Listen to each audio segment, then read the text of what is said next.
Hello, child of God. Do you have an intense interest in gardening? Is it almost an obsession? That just might be a gift from Almighty God, especially to you. Almighty God is the Spirit who created mankind and put him into the Garden of Eden. Each evening, Almighty God would walk and talk with Adam and Eve in that garden. Even the day that Adam and Eve sinned, Almighty God still came to talk to them. Almighty God has not changed. He still wants to walk and talk with his creation in the garden. Growing plants and learning about the physical creation is a very enjoyable experience. But the greater and more exciting experience is doing it while walking with God and discussing your garden with him. Recently, the direction the Lord sent me to study was in plant sugars. And this is the second video where I share a little of what I've learned. Sugar is not a fertilizer. Excess fertilizer can burn new roots and kill your cuttings. Many gardeners are successfully using honey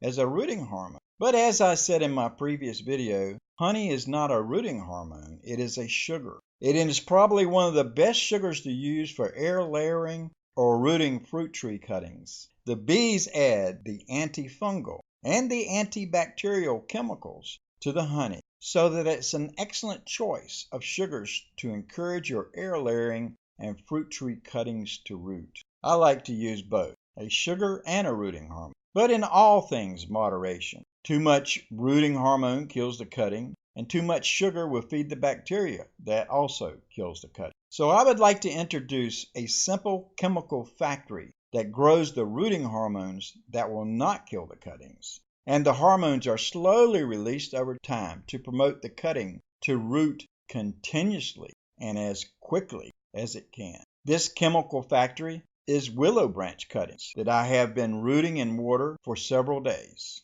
Many gardeners make willow tea and use various methods to take advantage of the willow branch's ability to manufacture many different chemicals that aid in rooting.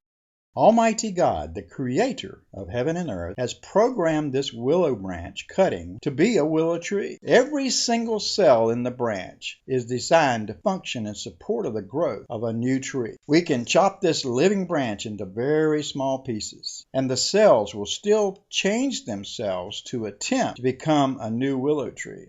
There are many cells in this concoction that are similar to stem cells, in that they are changed by the other cells to become root or any other plant cell needed at that point in growth. I do not know how small you have to chop these cuttings to stop that action, but I think as long as the cells live, they will try to become a tree.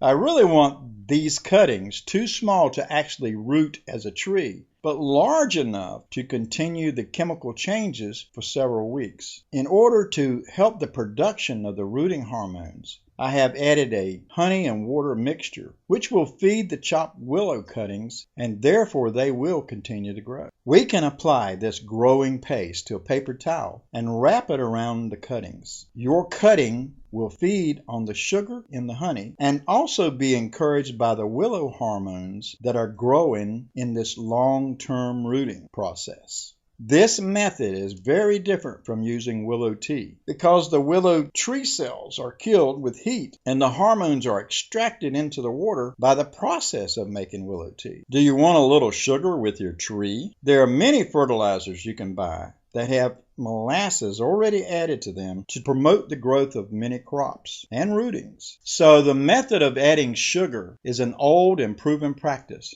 There are many ways to add sugar to your garden and promote plant growth, but it must be done in moderation or your garden becomes to be a toxic waste place for the wrong bacteria and harmful fungal. It's a good practice to talk to God about this and see if by adding sugar it will benefit the needs of your rooting or gardening or any other thing that you're planting. Then the word of the Lord came unto me, saying, Before I formed thee in the belly I knew thee, and before thou camest forth out of the womb I sanctified thee, and I ordained thee a prophet unto the nations. The most important learning experience here is not about the plant sugars. The most important learning experience is talking with Almighty God in the greenhouse and learning to learn from His instructions. He's willing to fellowship and teach us if we're willing to.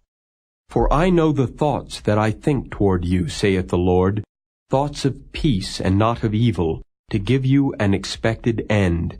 Then shall ye call upon me, and ye shall go and pray unto me, and I will hearken unto you. And ye shall seek me, and find me, when ye shall search for me with all your heart. And I will be found of you, saith the Lord. Almighty God is a spirit, and they that worship him must worship him in spirit and in truth. Just ask him to join you in your garden and teach you to be a more successful gardener. Any subject at all. Almighty God is not only concerned with your sin and your money. He wants to be your friend and fellowship with you. Almighty God is looking for the opportunity to bless you. Peace be unto your house, and I'll see you on the next video. Bye-bye.